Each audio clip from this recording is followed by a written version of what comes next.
Hello sir. നിങ്ങളുടെ story discussion ഏതുവരെ എത്തി? ഇന്ന് ബാക്കിയുള്ള കഥ കൂടി പറയാന്ന് പറഞ്ഞു.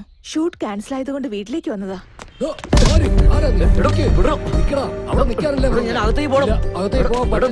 എന്താ വേണ്ടത്? സാറിനെ കാണണം. അപ്പോയിന്റ്മെന്റ് ഉണ്ടോ? അദ്ദേഹത്തിന് എന്നെ അറിയാം. അവർക്ക് ഒരുപാട് പേരെ അറിയാം. ഒന്ന് പാടില്ല. അവിടെ നിക്ക്, അവിടെ നിൽക്കാനാ പറഞ്ഞേ. നിക്ക്, അവിടെ നില്ല്. എന്ത് പറ്റി ശിവ?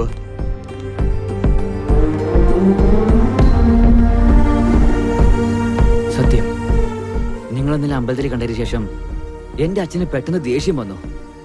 അതിന്റെ പുറകിലെ സത്യം. എന്റെ ചേച്ചിയുടെ ഫോട്ടോ എന്താ ഇവിടെയുള്ളത്? ഞങ്ങളുടെ കുടുംബത്തിലും നിങ്ങൾക്കും എന്താണ് ബന്ധം? വാ പറയാം. Please sit. ഓരോ കഥയിലും ഓരോ ട്വിസ്റ്റ് ഉള്ളതുപോലെ തന്നെ എന്റെ ജീവിതത്തിൽ ഒരു ട്വിസ്റ്റ് ഉണ്ട്.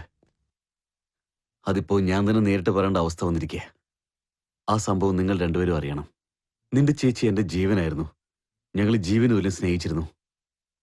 മഹി എന്ന് പറഞ്ഞാൽ എനിക്ക് എത്രത്തോളം ഇഷ്ടമായിരുന്നു. ഇപ്പോഴും ഇതുപോലെ ഹാപ്പി ആയിരിക്കല്ലോ അല്ലേ? Any doubt? 100%.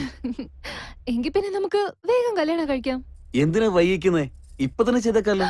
അമ്മേ, ഇപ്പോഴോ? അതിന് നിങ്ങൾ വന്ന് എന്റെ അച്ഛനോട് സംസാരിക്കണം. സംസാരിക്കാമേ. എന്റെ വീട്ടുകാരുടെ സമ്മതം വാങ്ങണം. വാങ്ങിക്കാം. നല്ലൊരു മുഹൂർത്തത്തിൽ നമ്മുടെ കല്യാണം നടക്കണം. ഇവിടെ ഓക്കെ അല്ലേ? 100%.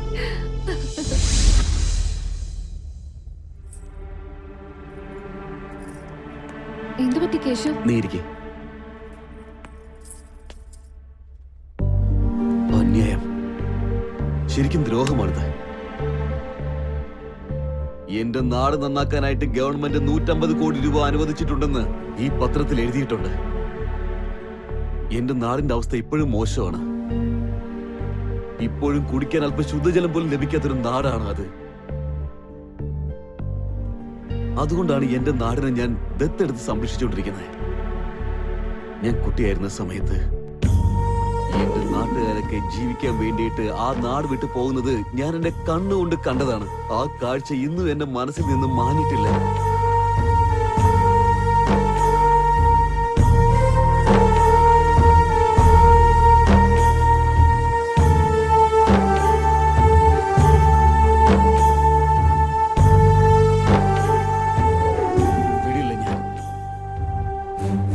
വെറുതെ വിടില്ല. ഈ വൃത്തികെട്ട രാഷ്ട്രീയത്തിൽ നീന്തി കളിക്കുന്ന ചെറിയ മീൻ മുതൽ തിമിംഗലത്തിനെ വരെയും ഞാൻ വെറുതെ വിടാൻ പോകുന്നില്ല. കേശവ്, ഈ കാര്യം എനിക്ക് വിട്ടേക്ക്. ഞാൻ പഠിച്ച ലോ ഒരു നല്ല കാര്യത്തിന് ഉപയോഗിക്കാന്ന് പറയുന്നതിൽ എനിക്ക് സന്തോഷമേ ഉള്ളൂ. ഞാൻ നിനക്ക് നോട്ടീസ് അയക്കാം. Thank you Mahi. Life partner എന്ന് പറഞ്ഞാൽ ജീവിതം പങ്കിടുന്നത് മാത്രമല്ല, എന്റെ ലക്ഷ്യം കൂടി പങ്കിടുന്ന ആളായിരിക്കണം. I love you. അച്ഛാ. Thank you. ഒരുപാട് നാളായി എനിക്ക് അച്ഛനോട് ഒരു കാര്യം പറയണമെന്നുണ്ട്. നീ പറയുന്ന എന്താണെന്ന് എനിക്ക് മനസ്സിലാകുന്നുണ്ട്. ആരാ അദ്ദേഹം? പേര് കേശവ് നാഥ്. പ്രേമിക്കാൻ പേര് മാത്രം അറിഞ്ഞാൽ മതി. പക്ഷേ മൂത്തവരടുത്ത് അത് വന്നതിന് ശേഷം അയാളെ കുറിച്ച് മുഴുവനും അറിയണം. അദ്ദേഹത്തെ അച്ഛനോ അറിയാലോ. Keshav Nath, film star. സ്നേഹിതൻ എന്ന് അഭിനയിക്കുന്ന കാലമാ മോളെ ഇത്. പക്ഷെ നീ നിന്റെ ജീവിതം മുഴുവനും ഒരു അഭിനയകർത്താവിന്റെ കൂടെ കഴിക്കാൻ വിചാരിക്കുന്നു.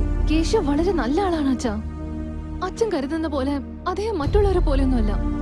വളരെ നല്ല മനുഷ്യനാ. എന്നെ നന്നായിട്ട് നോക്കുന്നുള്ള കാര്യത്തിൽ എനിക്ക് നല്ല ഉറപ്പുണ്ട്. നിനക്ക് ആ വിശ്വാസം എവിടെ വന്നത്? ആരാ നിനക്ക് ആ ധൈര്യം തന്നത്? അച്ഛന്റെ വളർപ്പാണച്ചാ. നിനക്ക് നടക്കാൻ പഠിപ്പിച്ചത് എന്റെ നെഞ്ചിലാ മോളെ. എന്തിനാന്നറിയോ? ചിലപ്പോ നീ നടക്കുമ്പോ ചരിഞ്ഞു വീണാലേ നീ എന്റെ നെഞ്ചിലായിരിക്കും കിടക്കുന്നത്. അങ്ങനത്തെ എനിക്ക് നിന്റെ മനസ്സ് മനസ്സിലാക്കാൻ പറ്റില്ലേ? എന്റെ മകൾ സ്നേഹിച്ചത് ഒരു സാധാരണ ആളായിരുന്നെങ്കിൽ അത് ഞാൻ സന്തോഷത്തോടെ ഏൽക്കുമായിരുന്നു. പക്ഷെ നീ പ്രേമിച്ചത് ഓരോ ദിവസം ഓരോ വേഷമിടുന്ന സിനിമാക്കാരനെയാണ്. പക്ഷെ അവരുടെ ജീവിതം കളർഫുള്ളാണ്. ഇന്ന് നീ, നാളെ വേറെ ഒരാള്. അറിഞ്ഞുകൊണ്ട് അയാളുടെ അടുത്ത് നിന്നെ എനിക്ക് കൊടുക്കാൻ പറ്റില്ല മോള്. അതല്ല അച്ഛാ. വീട്ടിൽ എന്തെങ്കിലും പഴയ സാധനങ്ങളുണ്ടെങ്കിലേ അതെടുത്ത് കളഞ്ഞിട്ട് മാർക്കറ്റിൽ പോയി വേറെ സാധനം മേടിക്കാം. പക്ഷെ ഇത് ജീവിതമാണ്. തെറ്റായിട്ട് തീരുമാനിച്ചാൽ അത് ജീവിതം മുഴുവനും അനുഭവിച്ചാലും തീരില്ല മോളെ.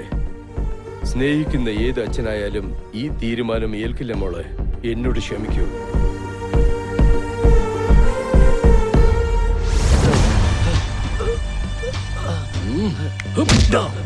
റിംഗ് റോഡിന്റെ കാര്യത്തിൽ കൂടുതൽ പൈസ കിട്ടുമെന്ന് പറഞ്ഞ് ആൾക്കാരുടെ അടുത്ത് പറഞ്ഞ് പ്രലോഭിപ്പിച്ചിട്ട് എന്നെ പോലീസ് സ്റ്റേഷനിൽ കയറ്റിയല്ലേ? എടാ പന്നി, എന്റെ കണ്ണിന് പിടിക്കുന്നത് എന്ത് ഞാൻ കരസ്ഥമാക്കും. ഒരു മനുഷ്യനെ പോലും ഞാൻ വിടില്ല. എടുക്കടാ. ഇത് എന്തിന്റെ പേപ്പറാ സാറേ? നമ്മുടെ സാറ് ചെയ്ത എല്ലാ കാര്യങ്ങളും വളരെ മനോഹരമായിട്ട് തന്നെ എഴുതി എല്ലാം നന്നായിട്ട് പ്രസിദ്ധീകരിക്കണം കേട്ടോ. എടാ, നമ്മളൊരു നല്ല കാര്യവും ചെയ്യുന്നില്ല, നമുക്കൊരു അവാർഡും കിട്ടാൻ പോകുന്നില്ല. അത് സാറേ, നമ്മൾ ചെയ്യുന്ന എല്ലാ കാര്യങ്ങളും സർക്കാർ സാങ്ഷൻ ചെയ്ത 150 കോടിയാണ്. പേരിന് പോലും, അതായത് 1 രൂപ പോലും ജനങ്ങൾക്ക് ചെലവ് ചെയ്യില്ല എന്ന് പ്രതിജ്ഞ എടുത്തുകൊണ്ട് ഇരുമ്പ് പെട്ടിക്കകത്ത് സൂക്ഷിച്ചു വെച്ചിരിക്കുകയാ. വക്കീല് നിങ്ങൾക്ക് നോട്ടീസും അയച്ചിട്ടുണ്ടല്ലോ. എന്ത് ലീഗൽ നോട്ടീസ്? ഒരുപാട് ചെലവ് ചെയ്തില്ലേ? നിങ്ങൾ ചെലവ് ചെയ്തൊക്കെ കോർട്ടിൽ പറഞ്ഞ കണക്ക് കാണിക്കണം. അതിനുവേണ്ടി ഒരു പ്രത്യേക കമ്മീഷനെ തന്നെ രൂപീകരിച്ചിട്ട് ഇങ്ങോട്ട് അയക്കാനുള്ള തീരുമാനമുണ്ട്. അവരെങ്ങാനും എല്ലാം കണ്ടുപിടിച്ചു കഴിഞ്ഞാൽ നമ്മൾ അകത്തു പോകേണ്ടി വരും. അവളുടെ പേരാണ് മഹേശ്വരി. മഹേശ്വരി.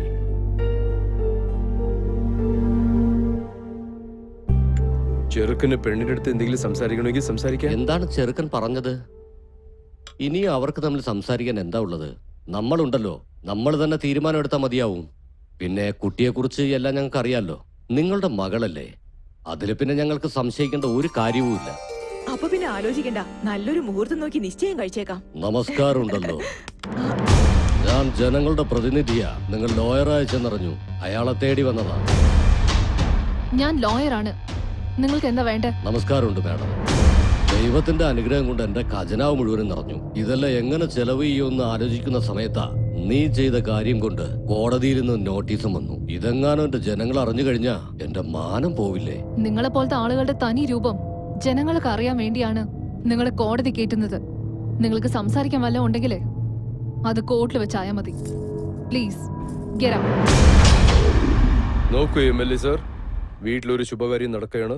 നിങ്ങൾ ഇപ്പൊ ഒന്ന് ഡിസ്റ്റർബ് ചെയ്യുന്നത് ശരിയല്ല. പുറത്തേക്ക് ഞാൻ പറഞ്ഞത് സത്യമാ, വിശ്വസിക്ക്. ഞങ്ങൾ വഴക്കൂടാൻ വന്നതല്ല, വക്കീലിന്റെ അടുത്ത് കേസിനെ കുറിച്ച് സംസാരിക്കാൻ വന്നതാ. നിക്കച്ചാ, ഞാൻ സംസാരിച്ചിട്ട് വരാം. നിങ്ങളൊന്ന് വരണം. ഒന്ന് വക്കീലെ, എത്രയും പെട്ടെന്ന് ഈ കേസ് ഒന്ന് തീർത്തു തരണം. ഇല്ലെങ്കിൽ ഭീഷണിയാണ്. ന്യായപ്രകാരം ജനങ്ങൾക്ക് വേണ്ടി ചെലവാക്കേണ്ട പണം മുഴുവനും നിങ്ങളുടെ സ്വാർത്ഥതയ്ക്ക് വേണ്ടി മാത്രം ഉപയോഗിക്കാന്ന് പറഞ്ഞ അത് കണ്ട് വെറുതെ ഇരിക്കാനും മാത്രം ഞാൻ കടമയില്ലാത്തൊരു മനുഷ്യ സ്ത്രീയല്ല. റെസ്പോൺസിബിൾ ലോയറാണ്. കൊള്ളാം കൊള്ളാം, എന്ത് നല്ല സംസാരം. സ്ത്രീകളെല്ലാം എല്ലാ മേഖലകളിലും തിളങ്ങിക്കൊണ്ട് നിൽക്കുക. വളരെ സന്തോഷമുണ്ട്. പക്ഷെ എന്റെ കാര്യത്തിൽ ആവശ്യമില്ലാതെ എങ്ങാനും നീ ഇടപെട്ട പിന്നെ അറിയാലോ. ഒരു കൊച്ചു പെണ്ണായത് കൊണ്ട് ഞാൻ വെറുതെ വിടുക.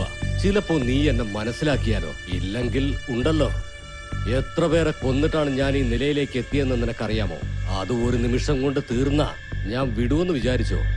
എന്ത് ചെയ്യുന്ന? എന്ത് ചെയ്യുന്നു?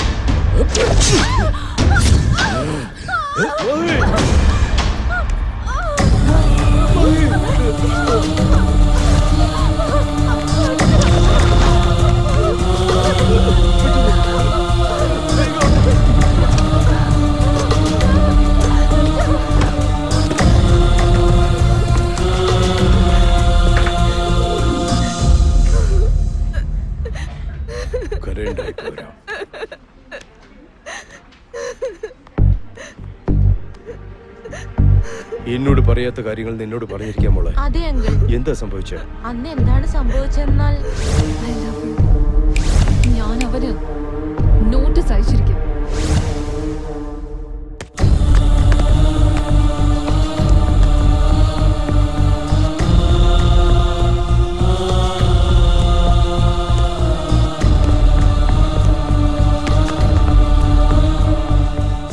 മഹി മരിച്ചോ ഇല്ലയോ എന്ന് കാണാൻ വന്നതാണോ? ഇനിയൊന്നും മിണ്ടരുത്. ഞങ്ങളുടെ പ്രേതം കാണണമെങ്കിൽ ഇവിടെ ഇരിക്കേ, അല്ലെങ്കിൽ പ്ലീസ്.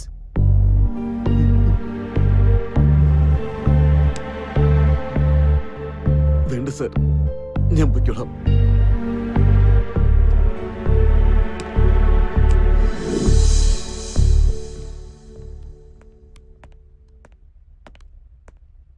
മുറിവ് നല്ല ആഴത്തിലുള്ളതാ.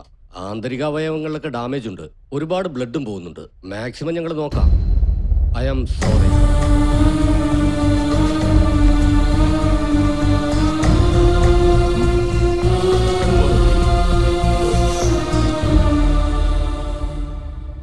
അന്ന് നടന്ന ആ സംഭവത്തിലെ തെറ്റിന് ആരാരുടെ മേൽ പഴിചാരിയെന്ന് പറഞ്ഞാലും നഷ്ടപ്പെട്ട മഹി എനിക്ക് ഒരിക്കലും തിരിച്ചു കിട്ടില്ല. അതുകൊണ്ട് തന്നെയാണ് അവളുടെ ഓർമ്മകൾ എന്റെ ഹൃദയത്തിൽ ഇപ്പോഴും ഞാൻ ചേർത്ത് വെച്ചിരിക്കുന്നത്. സ്നേഹിക്കുന്നതും സ്നേഹിക്കപ്പെടുന്നതും ഒരു പുണ്യമാണ്. ആ സ്നേഹം കല്യാണം മുഖേന ജീവിതത്തിന്റെ അവസാനം വരെ ശക്തമായി ചേർത്ത് വെക്കപ്പെടുക എന്നത് ഒരു വരവുമാണ്. അക്കാര്യത്തിൽ ഞാൻ നിർഭാഗ്യവാനായിപ്പോയി. അതുകൊണ്ട് തന്നെയാണ് എന്റെ ആ വേദന നിങ്ങൾക്കും വരേണ്ടെന്ന് കരുതി നിങ്ങളുടെ പ്രണയത്തെ സംരക്ഷിക്കാൻ ഞാൻ പറഞ്ഞത്. ശരി, നിന്റെ പ്രണയത്തെപ്പറ്റി നിന്റെ അച്ഛനോട് പറഞ്ഞായിരുന്നോ? ഇല്ല. ആദ്യം ഇത് നിന്റെ അച്ഛനോട് പറ. എങ്ങനെയെങ്കിലും സമ്മതിപ്പിക്കണം, അല്ലെങ്കിൽ എതിർത്ത് നിൽക്ക്. അവരുടെ സമ്മതത്തോടു കൂടി തന്നെ നിങ്ങളുടെ ഈ പ്രണയം വിജയിക്കണം. ഈ പെണ്ണിന്റെ കൂടെ തന്നെ നീ നിന്റെ ജീവിതം പങ്കിടണം. നിനക്ക് ഏത് രീതിയിലുള്ള സഹായത്തിനാണെങ്കിലും ഞാൻ നിന്റെ കൂടെ